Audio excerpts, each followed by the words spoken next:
Tell us about your first day at office in India. Well, I reached here on the 13th of November in 2007. It was quite an experience because I came to office and I didn't really know anyone. I know the names of Satish Rajkumar and Susan Xavier. Those were the two people I knew. I assume it was a Monday or something like that. And it was in Bagman Tech Park. So I managed to get to the second floor where the Volvo office was located. And I managed to find Satish. There was no seats, there was no computer, there was no telephone. So I really felt, is this the right place? But it was, of course. So. Looking back at that day, yeah. How much difference do you see from then till now? I think it's a vast difference, both for me personally and also for where the company has reached. As I said in the beginning, we were only 10 employees.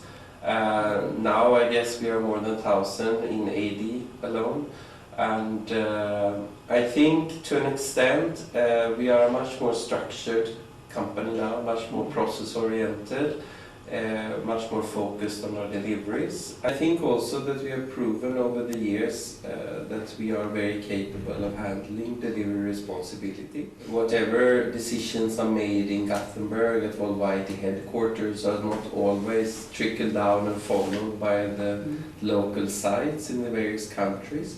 And that we here in the sites outside of Gothenburg face many issues that are quite different from the issues faced in Gothenburg.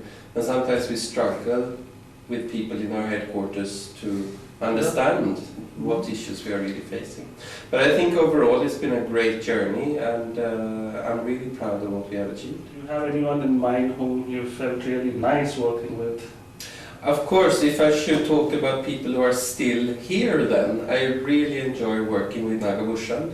I think that Nagabhushan has been an instrumental part of the success of SAP in India. He has such a vast network within Volvo, he has such a deep business and domain knowledge, and adding on to that then the SAP knowledge that he has gained during the years combined with his management skills. I think that he has been a really key asset for us, for our growth here, which I also have enjoyed working with on a personal basis. Apart from Bhushan, I think that there are other people that has really been instrumental to the growth of the SAP department in India. And we have had a very good collaboration with our local customers here in India, Mukund in Volvo Bus India, Gangadhar and Hima in global truck operations here in India. And I think that they have really been instrumental for our growth here in India with the SAP practice. So, what made you stay for so long?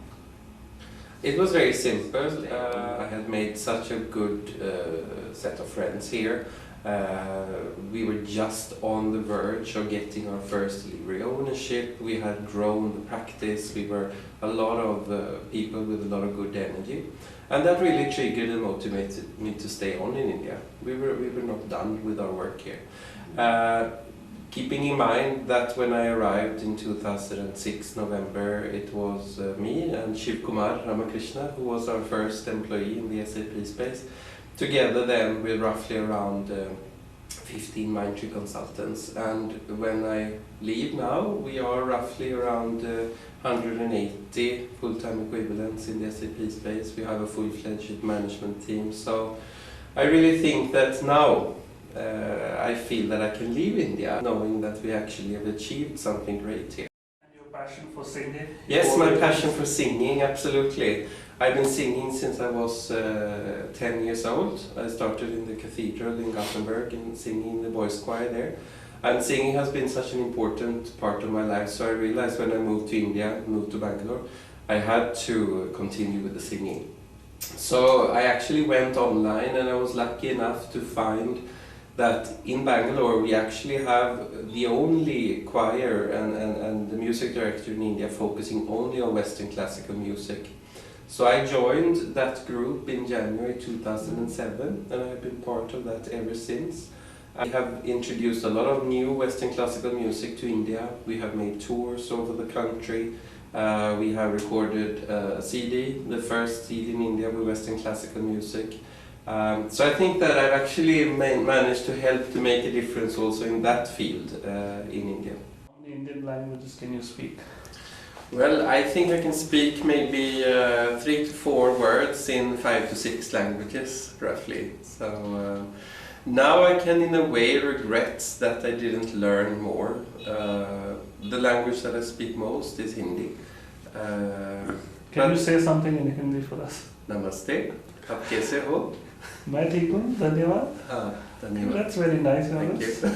Okay, what about your food? Mhm. What kind of food do you like? Indian food? I really like the South Indian food. I really like dosa.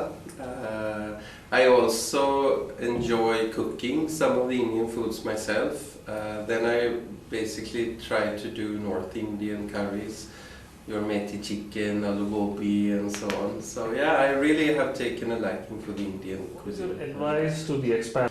Well, as I said before, I think that it's extremely important that you embrace India for what it is, that you explore, that you realize that this is not your home country, you're here as a guest. Indians are very hospitable, very warm people, and if you come to India as an expat, I really think you should take the opportunity to explore India beyond the branches, beyond the pools, beyond the expat parties, etc.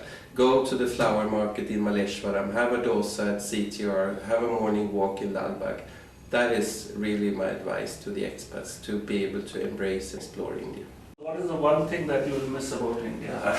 I think that the one thing I'm missing is the people of India, because there is so much friendliness, there is so much warmth and hospitality within the people here, which have made me feel like I really have a home away from home during these 7 years. And even though I leave India now, I will always regard India and the people here as part of my home. Hi Jonas, Bharat में आपका स्वागत है. This is something you've taught me. In fact, I was hired by Jonas as acting HR then, and I worked under him when I first joined. It has been an excellent experience working with him. He's very easy to work with, very approachable, very friendly, has a great sense of humor. I will definitely miss working with you, Jonas. Good luck. We are together set up a delivery organization in Bangalore for factory master. Yeah, many things learned from you, Jonas. All the best. Hope to work with you again. Jonas was helping the team, and I was first joined into the team, and it was very fun, and it's very easy to work with Jonas, and he is a very good fast decision maker for any issues. He has given a lot of freedom of work. We have learnt about work-life balance from him, and he was a mentor to me whenever he visits India. So we just have a casual visit so that he can see how his baby has been developed, matured into a grown-up. More than 3 years now that we are working and interacting on a daily basis. A lot of assignments we've done together, and I really enjoy working with him. I really like his leadership style. He's very, very fast decision maker. First time I remember I met him was in 2007 when I was in business, and I didn't know who Jonas was. And then he was sitting in a small corner, in the corner in a Mindtree office in Bangalore. That's when I first met him. What do you have to say about his style of working? He's quite outspoken, a good leader, and then he takes decision fatafat. So if you have to sum up your entire 7 years of journey in India in one word, what would you say? I will use 2, is that okay? Yeah, please go ahead. Incredible India.